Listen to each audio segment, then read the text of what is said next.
ஒரு ஊர்ல 4 நண்பர்கள் இருந்தாங்க. 4 பேரும் சோம்பேறிகள். 4 பேருக்கும் எந்த வேலையும் செய்யறதுக்கு உடம்பு வளையறதில்ல. இருந்தாலும் சோம்பேறித்தனத்துல ஒருத்தருக்கு ஒருத்தர் கொஞ்சம் வித்தியாசம் உண்டு. அதுக்கு தகுந்த மாதிரி அவங்களுக்கு பேர் அமைஞ்சு போச்சு. ஒருத்தன் கால் சோம்பேறி, இன்னொருத்தன் அரை சோம்பேறி, அடுத்தவன் முக்கால் சோம்பேறி, கடைசி ஆளு முழு சோம்பேறி. இவங்க 4 பேரும் நண்பர்கள்.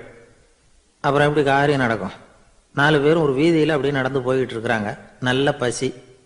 எங்கேயாவது சோறு போடுவாங்களா அப்படின்னு பார்த்துக்கிட்டே வந்தாங்க. அவங்க வந்த வழியில் ஒரு ரூபா காசு கிடந்தது தரையில். அவங்க கண்ணில் அது பட்டுது. ஆனாலும் அதை குனிஞ்சு எடுக்கணுமே, அதுக்கு சோம்பேறித்தனம். முழு சோம்பேறி பார்த்தான்.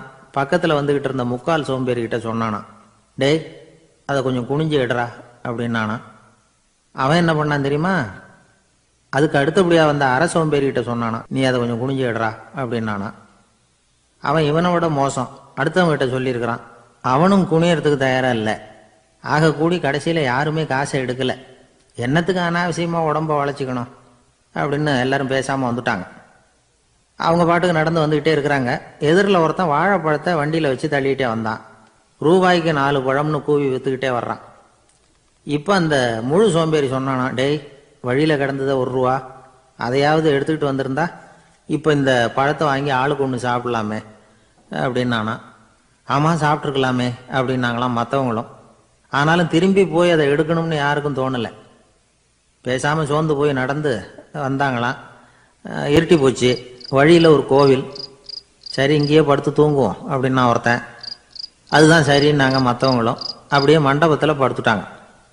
கோவில் அர்ச்சகர் வேலையெல்லாம் முடிச்சுவிட்டு வெளியில வந்திருக்காரு. இவங்கள பார்த்தாராம். ஏன் இப்படி சோர்ந்து போய் கிடக்குறீங்க அப்படின்னு விசாரிச்சிருக்காரு.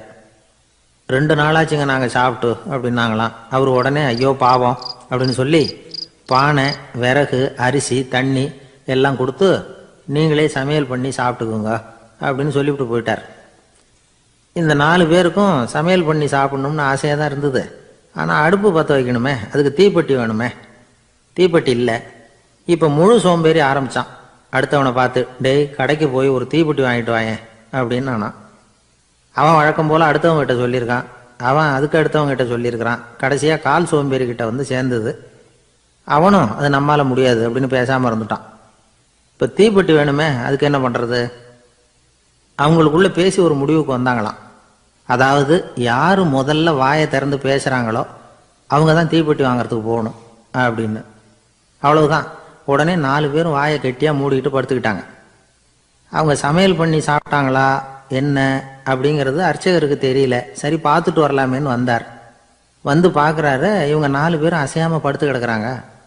அர்ச்சகர் பயந்துட்டார். ஒருவேளை பசி தாங்காமல் செத்து போட்டாங்களோ அப்படிங்கிற பயம்.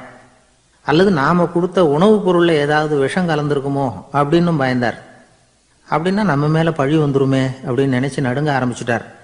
அப்புறம் அவரும் ஒரு முடிவுக்கு வந்தாராம். கோவிலுக்கு பக்கத்திலே ஒரு பெரிய குழி இருந்தது.